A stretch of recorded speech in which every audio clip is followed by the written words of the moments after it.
Stop, you in the comments, frantically typing like you were trying to hack an NCIS. Stop. Watch the video, then type. Thank you. Elden Ring needs a very easy mode. All games do. Hey, I said stop!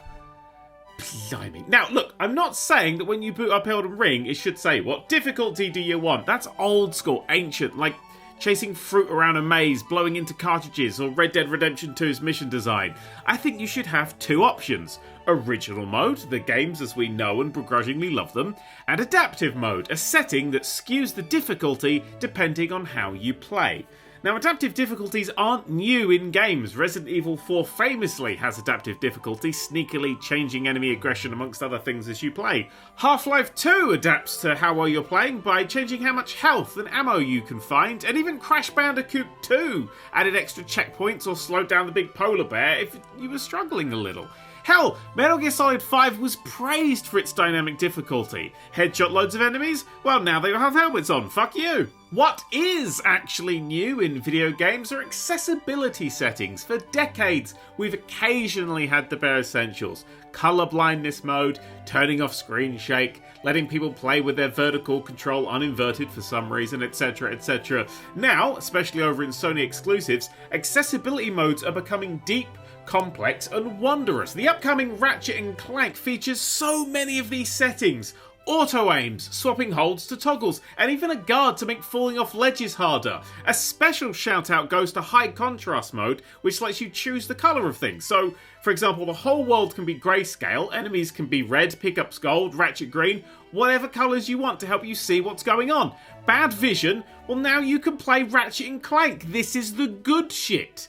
I mean, they've still got miles to go. Basic things like text-to-speech are missing on the PlayStation 5, and Sony haven't touched anything like Xbox's wonderful adaptive controller, but with every passing day, more and more games are becoming accessible to more and more people, which is, we can all agree, fucking ace. Games are the only medium with multiple barriers to entry, and the more of these we remove, the better.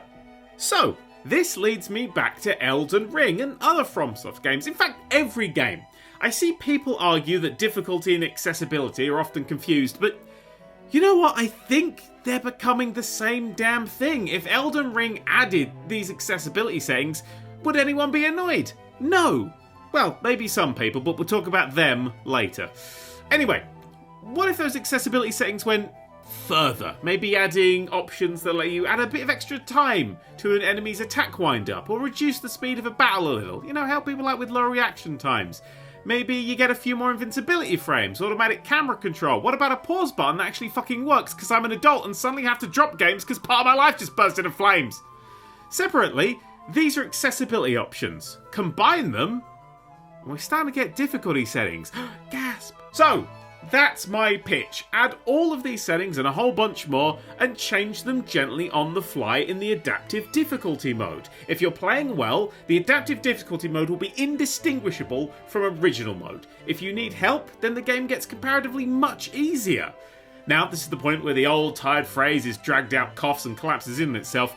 This isn't the experience the developers intended, you say as you look up item stats on a wiki. It'll damage the artistic vision of the developers, you wail as you summon 3 AIs to help. Look, some people argue that Dark Souls already has difficulty settings. You can summon, level up, etc, etc. But that's not right, is it? For some, even the simplest enemies will be too much, and if you have to grind to progress, you're getting a significantly different experience to other players than an adaptive difficulty would provide. If you want to preserve this artist's vision, then you should be arguing for adaptive difficulties in games, because then the game can give everyone the same spirit-crushing difficulty that the series is known for.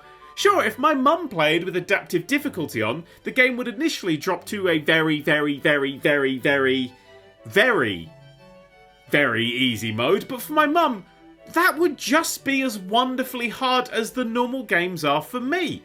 and as long as the difficulty remains just a step above what the player can do, it'll pull people up to be the very best they can be. My mum is never going to beat a FromSoft game as they stand, but with adaptive difficulty, she can play the game and get the exact same dignity-obliterating experience as everyone else, regardless of difficulty, as well as the enjoyment that comes from exploring those dark, claustrophobic puzzle box spaces that make the game so beloved. For you, nothing changes. For everyone else, the games become accessible and playable with no dent on this artist vision you so behold. How is that not a win for everybody? Right, enough shouting from the pulpit that an easy mode wouldn't hurt your experience with the game and there's no point in being against it. Here's a quote from Game Informer.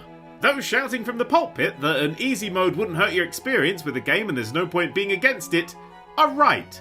Thank you. It may not affect mine, but it would fundamentally change and alter theirs, and that's the crux of this whole thing. Yes, that's the crux of this whole thing. This argument always comes down to the same fucking thing.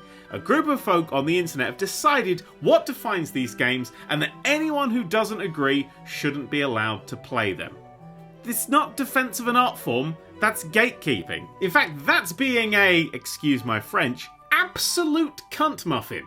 Here's a tweet I found that basically summed all of this up, and remember, a real person said this. Probably. Having a cop-out mode in games ruins the point of playing the games in harder modes. If I beat Dark Souls, I can say that with pride because it means putting in hard work to achieve it. If Dark Souls had an easy mode, saying I beat Dark Souls would mean nothing. I, Nerd³ IV, have beaten Dark Souls. I've beaten Demon Souls, I've beaten Bloodborne, I've beaten Sekiro, I've even beaten the original Ghosts and Goblins, which makes all those other fucking games look like Barbie's horse riding adventure. If you think that other people enjoying a game would take away your enjoyment of it, that's just sad. The enjoyment of unfurling those folded, looping streets of Bloodborne will stick with me forever, regardless of who's beaten the game.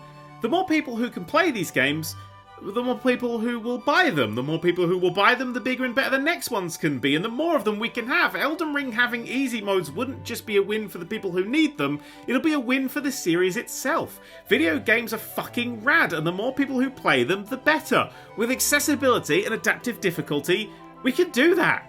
That's why Elden Ring needs a very easy mode. See? The title wasn't clickbait. Anyway. That's all from me. Oh wait, shit, I forgot the new Stadia news! Well, you'll never guess, but...